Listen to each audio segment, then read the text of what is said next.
The USS Maori was a destroyer used extensively during the Second World War. The destroyer was named after the American Matthew Fontaine Maury. Mr. Maury was born on January 14, 1806. He was an astronomer, historian, oceanographer, meteorologist, cartographer, author, geologist, and educator. He had multiple nicknames: Pathfinder of the Seas, the father of modern oceanography and natural meteorology, and scientist of the seas. He traveled the oceans, doing his research and documenting what he found. He wrote the book, The Physical Geography of the Sea, in 1855. Maury charted wind and ocean currents. He even documented a passing lane in the sea, which he suggested ships could use for passing each other out in the open ocean. He also served in the American Navy, ending his career in the rank of commander. I'm Ed Van Gennep. I'm president of the Museum of Natural Science and History. I live in Toronto. I worked for IBM for 28 years and retired 2 years ago to begin work on my passion for science and sharing what science has to tell us. The science that we don't hear in regular media. The science that looks at evolution in comparison to creation.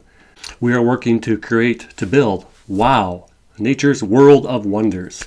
A fun, interactive, science center kind of place where people can learn about this science and have fun while doing it. Today we're going to talk about what Mr. Maury specialized in, and that was information. What exactly is information, and where did it come from? Our world is full of information. In fact, our universe is full of information.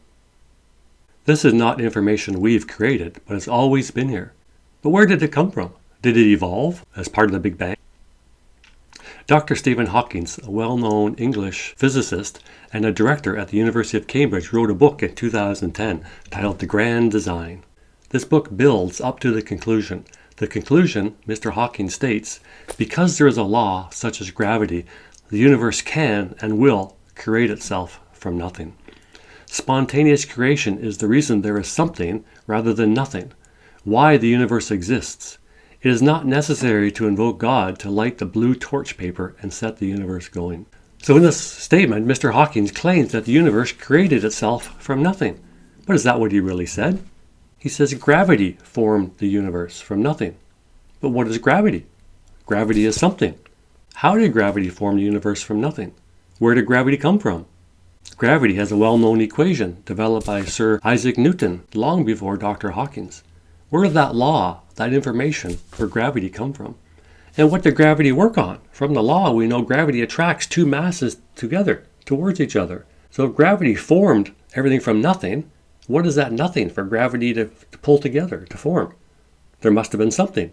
Gravity needs mass. It needs some objects. The universe is full of laws. The law of gravity is only one. There's the law of inertia, the law of conservation of energy. There's the law of attraction, laws of induction and magnetism and electricity. There's laws of resistance in electricity. There's laws about current flow. There's laws, the pressure laws in chemistry of how chemicals react based on heat. There are thousands of laws that govern this universe. Did they all evolve? And then there's laws that govern life. Our DNA. Our DNA, the building blocks of all animal, plant, and human life, somehow it's just been there. But if there was nothing, how did this nothing become something? And how did it interact to form what we are today? These are the laws that govern all that interaction. The only viable explanation is that these laws were created by some intelligence, some designer. These laws were created and then the universe was formed. The laws, our DNA that store information, that govern how things work, had to come from somewhere. In religion, we call that source a god or gods or an intelligent designer. The information I'm sharing today about information is to help all of us to understand that there is information out there and that there is no explanation for where it came from other than some intelligence who's always existed, always been there. Nature's World of Wonder, WOW, World of Wonder, is going to be a science center, exciting interactive place, theme park kind of rides, all designed around sharing information about the world around us, the universe around us, the kind of information we don't see in regular media. Are you able to help us to build this museum, this science center, to get it open? Will you donate today to help us with the construction costs? Then in a few years, when we do open, you'll be able to say, Nature's World of Wonder, wow, I was part of that.